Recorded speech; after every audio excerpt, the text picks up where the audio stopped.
Good morning. I hope you're all doing well today, but today's talk is going to be a little bit of a summary of comparing my guy, Sigmund Freud's psychosexual stages of development with Erikson's psychosocial stages. These two stages really go together. Freud was, again, like I said before, the first guy who really talked about how important the development of us as a psyche, our emotions, our social relationships, and how that happens, especially in childhood, and how that affects us later on, unconsciously. That's why it's called psychoanalytic. Erikson, also psychoanalytic, but he's now become more of the big wig, should we say, in development because most people like his theory of development a little bit better than Freud's, and I think you're going to see why. But it came out of Freud's idea, and a lot of there is some very big similarities between the two. So we're just going to kind of zoom through them just so you can kind of have an overview and you can look at the other information I gave you to get some more details. All right, one of the key differences between these two theories is, again, the term psychosexual versus psychosocial. What does that mean? Freud believed that development goes around physical parts of your body and what he called getting satisfaction or pleasure from each of those parts. So you're going to see those are labeled with really body parts.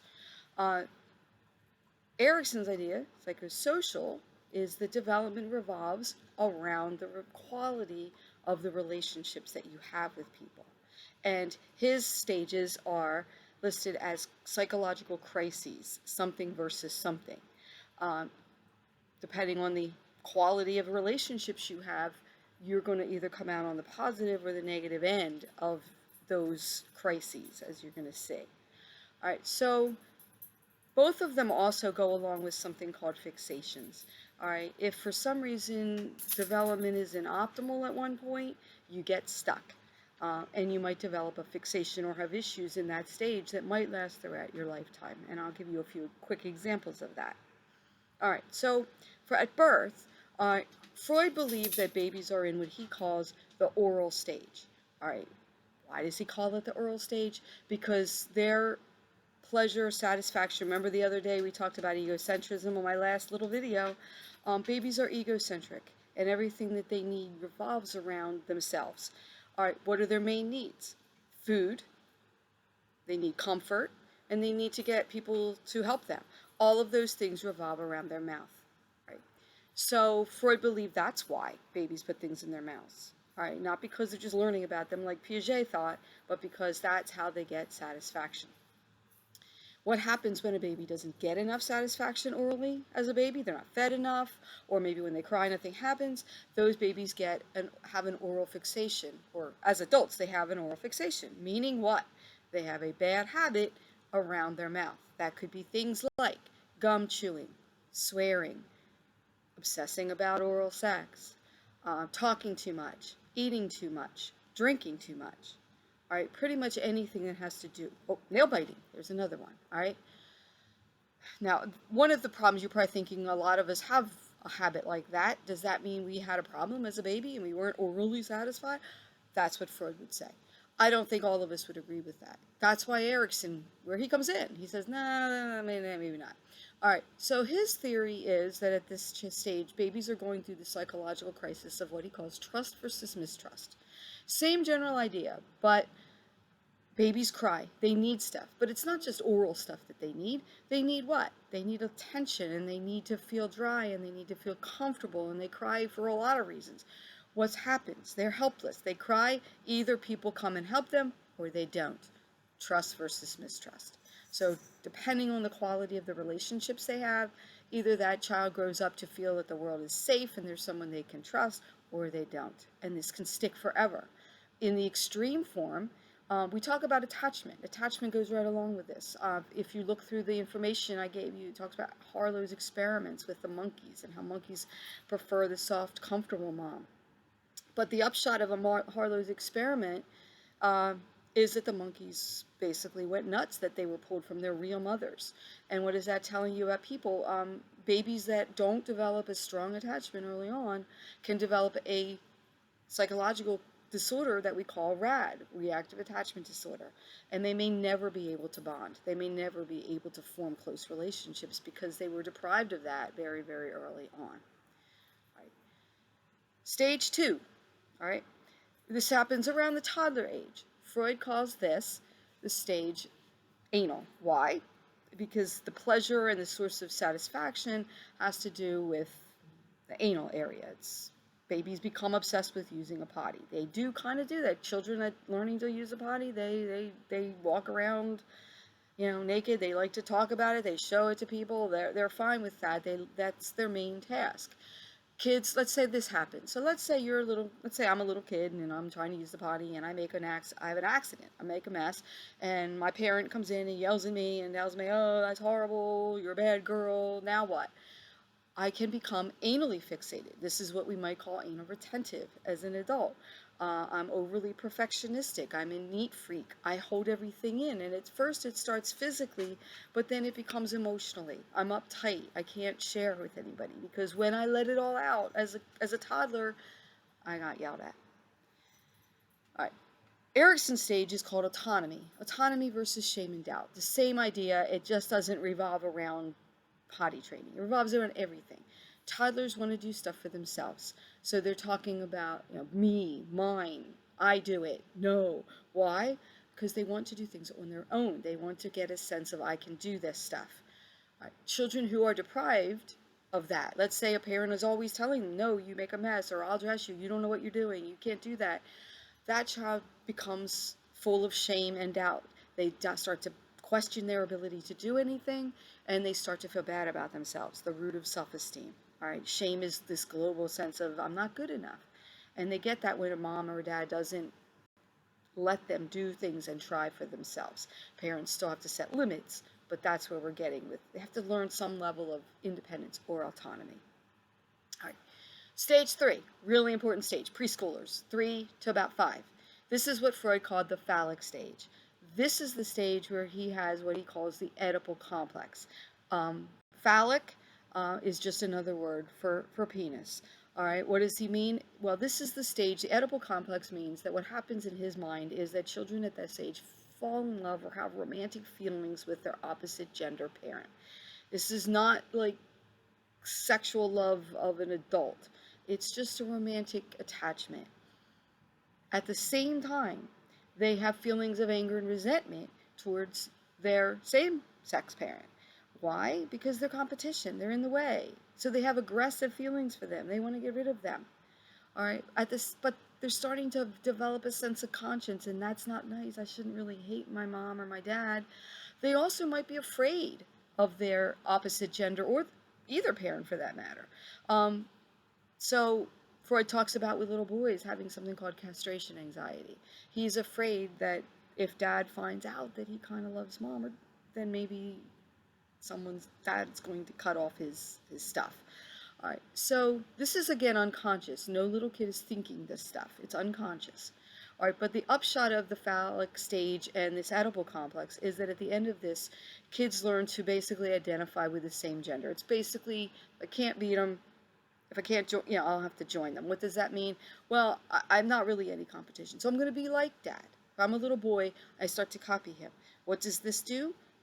First of all, it makes me feel better. I can't hate dad so much if I'm acting like him. Secondly, it's probably going to get mom more on my side because she's already attracted to dad.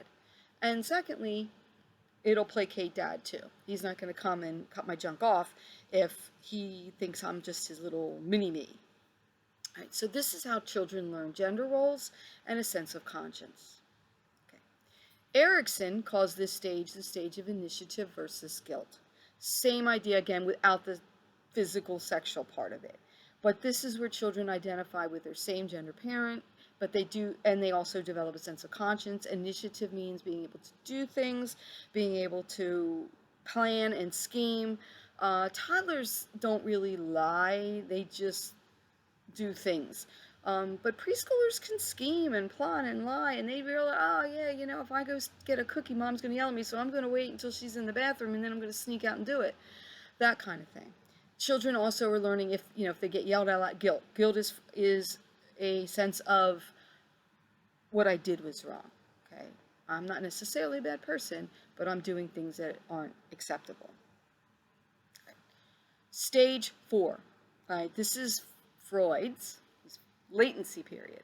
Latency means that all of the sexual stuff gets pushed under the surface, and now kids are focusing on same gender relationships. So this is the idea of boys thinking girls have cooties and that kind of thing. All right. Erikson calls this the stage of industry versus inferiority. What does that mean? This is the stage in his mind of really getting out in the real world and being compared. Kids start to understand, hey, do I stack up next to other people? If I do something as a 3-year-old, draw a picture and mommy thinks it's awesome and puts it up and says I'm the most wonderful artist in the whole world, that's fine. But go to school, teachers aren't going to do that. You've got teachers, you've got coaches, you've got art and music lessons and peers, and they all start to compare. Oh, I know I'm as good as this, or I'm better than this, or I'm worse at this. So kids who have a sense of, hey, I can hold my own in a certain task, have a sense of what he calls industry, competence. Kids who don't develop a sense of inferiority. Nothing I do measures up. This can be the root of self-esteem, or in continuing that self-esteem. All right. Stage 5, adolescence, teens, 13 to 19. This is Freud's last stage. He calls this genital for obvious reasons. Sexual feelings come back and they start to be directed towards romantic attachments other than your parents. All right. This is the stage of sexual exploration and figuring out who you are in that respect. Erikson expands it. That's part of it, but he calls this identity versus role confusion. All right, what does that mean? Just what it says. Identity. Who am I? Who do I belong? What am I like? What are my values? What do I want out of my life? And separating from your parents. This is where children will often get those cliques and bond with their peers because they don't know who they are, so they're getting identity from those things. Kids who come out of this stage having some sense of who they are and what they want from their life have a sense of identity. Students who don't are in what he calls, again, role confusion. They don't know who they really are, and they may be scrambling. They may be the ones who are more attached to a clique than kids who feel more confident in themselves. All right. Freud's done. To him, development at this point, who you are psychologically, emotionally, is now finished. Erikson disagrees. He thinks we continue throughout our life to figure out who we are psychologically, socially, emotionally. Okay. This is the stage 6, what he calls intimacy versus isolation. All right, if you come out of adolescence knowing who you are, now you can start to share yourselves with other people. So yes, this is romantic intimacy, but it's also emotional intimacy with anybody. Relationships get deeper. All right, your best friend now isn't just who has some status as an adolescent or who sits next to you in the sandbox as a preschooler. Now what this is you have a deeper sense of sharing yourself. People who cannot do that are stuck in isolation. All right, they just don't know how to connect. This may be what happens especially with people back in that early stage of trust versus mistrust with RAD. They become loners not by choice, but because they don't know how to connect to people. All right. This stage is a wide one, 20 to 40. A lot of changes in this stage. Role changes. Not so much physical changes, but certainly role changes. All right, 40 to about 60 or so, and I think today it would be older. Erikson, in his day, 60 was really old. I don't think today it really is. But from 40 to maybe close to the end of life is the stage 7 called generativity versus stagnation. This is the stage of where things really start to shift in a focus. You start thinking, okay, you know what, my life is half over. What have I done? What have I left? Do I have something to leave behind? What he calls leaving a legacy. And legacies often refer to giving back. Generativity, giving to other generations. What am I doing to make this world better? So people at 40 up start to maybe reevaluate. Maybe their kids are grown. They don't need them as much. Now they think about, what do I do? Maybe I want to go back to school and do something I wanted to do all my life. What things haven't I done? What can I go back and do and fix? People who can't do that, who's stuck just in a rut and thinking only of themselves, are stagnated. All right. This is like if you've ever seen All in the Family, Archie Bunker. All right. Then you get to the end of life, last few years of life, Erikson stage 8. This is the stage of integrity versus despair. Now you're at the end. You start to look at your life review, he called this. Did I do what I wanted? Similar to generativity, but with a big difference. Now it's just too late.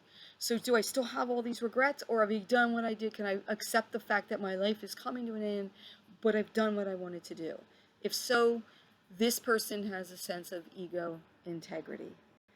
People who don't are in despair. So think about the bitter old man who lives by himself or lives in a nursing home and has alienated everyone. Nobody comes to see him. He's in despair. He can't fix those things that he has regrets about. People who don't really have a lot of regrets, they feel, okay, I'm not that I'm ready to go, but I know I've left the life I wanted, have ego integrity. All right. So in a very quick 15-minute nutshell, those are the two. I think most people understand and agree a lot more with Erikson's. Erikson's, you can move around, you go back and forth. It's not like development psychologically is linear. Sometimes you hit ruts, but you can go back and fix them. Freud's were much more static, and as you can see, all based around sexual things, which is why a lot of people don't like him. But to be fair, he's very interesting. All right, so that's our talk for now. Thank you for listening for 16 minutes and 15 seconds. Stay well. Let me know if you have questions. Thank you.